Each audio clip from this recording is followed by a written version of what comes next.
तो सुना आपने क्या कहना है संजय सिंह का, राखी बिरला, तमाम नेता वहां पर जो दिख रहे हैं। इस बीच सीधे लिए चलते हैं आपको पुण्य प्रसून वाजपेयी, हमारे सहयोगी उसी जगह पर मौजूद हैं और उनके साथ आम आदमी पार्टी के नेता आशुतोष जुड़ गए हैं। प्रसून, जरा उनसे पूछिए कि ये जो उग्र होते हैं उनके समर्थक हैं, अब इन पर कैसे काबू करेंगे, क्योंकि इस तरह का जोश एक जैसे टकराव की स्थिति पैदा करता है उससे आगे का रास्ता नहीं निकल सकता। हर कोई चाहता है आशुतोष, एक सवाल हमको लगता है पूरा देश जानना चाहता है कि लाठीचार्ज के आदेश किसने दे दिए थे, ये कहां से बात आ गई थी? देखिए, मैं तो उस वक्त यहाँ पे था नहीं, इसलिए मैं बता नहीं सकता लाठीचार्ज के आदेश किसने दिए, लेकिन ये अपने आप में बड़ा गंभीर मसला इस लिहाज से है कि जब शांतिपूर्ण तरीके से हम यहाँ प्रदर्शन हो रहा है, शांतिपूर्ण तरीके से लोग अपने प्रोटेस्ट दर्ज करा रहे हैं, ऐसे में पुलिस को लाठीचार्ज कराने की जरूरत क्या है? और मुझे लगता है पुलिस अगर इसी तरीके से गलत तरीके से व्यवहार करेगी तो ये बात ठीक नहीं होगी। क्या ये टकराव का चरम मान लिया जाए? हम बिल्कुल टकराव नहीं चाहते, हम बिल्कुल टकराव नहीं चाहते। हम गांधीवादी तरीके से अपना प्रदर्शन कर रहे हैं और आज तक जब भी आम आदमी पार्टी की तरफ से कोई प्रदर्शन हुआ है उसमें कभी भी हिंसा नहीं हुई और हमने हमारे किसी वॉलंटियर ने कभी हिंसा नहीं की। और अगर कभी कोई वॉलंटियर हिंसा करता पाया जाता है तो उसके लिए जगह भी नहीं होती है। लेकिन सीएम आंदोलन पे बैठा है और उसी जगह पे अगर लाठीचार्ज होता है, इसका मतलब क्या माना जाए? क्योंकि होम मिनिस्ट्री के अंडर में दिल्ली पुलिस आती है, तो क्या ये माना जाए कि अब पूरी तरीके से दिल्ली पुलिस क्या करेगी? ये होम मिनिस्ट्री कह रही है, मुख्यमंत्री की कोई हैसियत नहीं है इस जगह पर भी? नहीं, अगर मुख्यमंत्री की कोई हैसियत नहीं है, सुशील कुमार शिंदे को इस बात का अंदाजा है या केंद्र सरकार को इस बात का अंदाजा है तो किसी मुकालते में रह रहे हैं। एक चुना हुआ मुख्यमंत्री है, वो कोई इलेक्टेड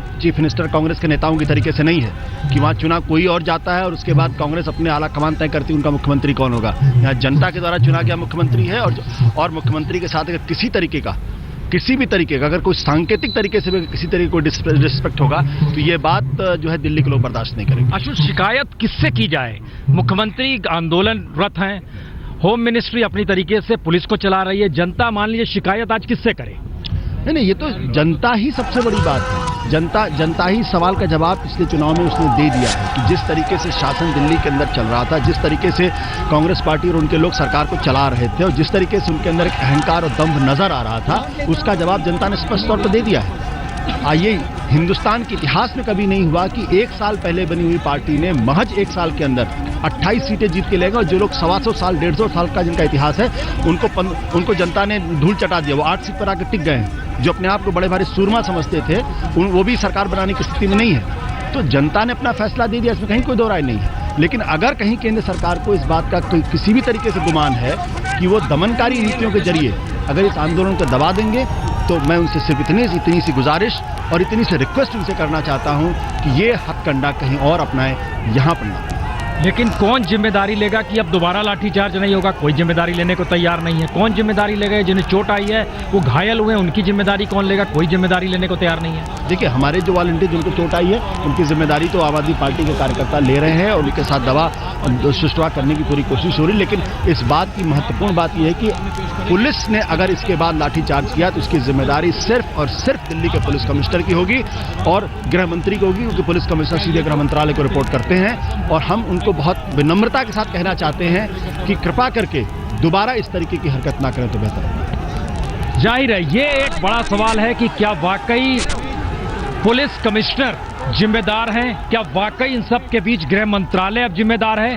क्या वाकई इन परिस्थितियों के बीच दिल्ली का मुख्यमंत्री इतना बेबस है कि दरअसल अगर पुलिस इस पूरे तंत्र को चला रही है और होम मिनिस्ट्री के निर्देश पे, जैसा अब आम आदमी पार्टी के नेता कह रहे हैं, इसका मतलब क्या माना जाए कि दिल्ली किसके हाथ से चल रही है? चुनी हुई सरकार सड़क पर है और सड़क पर ही लाठियां बरस रही है। जिम्मेदारी कौन कैसे लेगा? ये आने वाले वक्त की स्थिति का सवाल नहीं है। सवाल पहली बार ये आ गया है कि दरअसल आगे और अगले क्षण लाठीचार्ज नहीं होगा। इसकी जिम्मेदारी भी लेने को कोई तैयार नहीं है। कानून व्यवस्था टूटेगी, लाठियां चलेंगी। लाठियां चलेंगी, जो लोग लाठियां खाएंगे वो शिकायत लेकर किसके पास जाएं? क्योंकि खुद मुख्यमंत्री अरविंद केजरीवाल, हम आपको जरा दिखाने की कोशिश करते हैं। अरविंद केजरीवाल वो देखिए, वो भीड़ में इस वक्त मौजूद हैं। जो गेट है रेल भवन का, उसके ठीक सामने वो रेल भवन से बाहर आए हुए हैं। जरा आप किनारे हो जाएं और ये आप 1 मिनट जरा किनारे हो जाएं। उधर जो गाड़ियां लगी हुई हैं उसमें उनकी अपनी गाड़ी है वैगनार,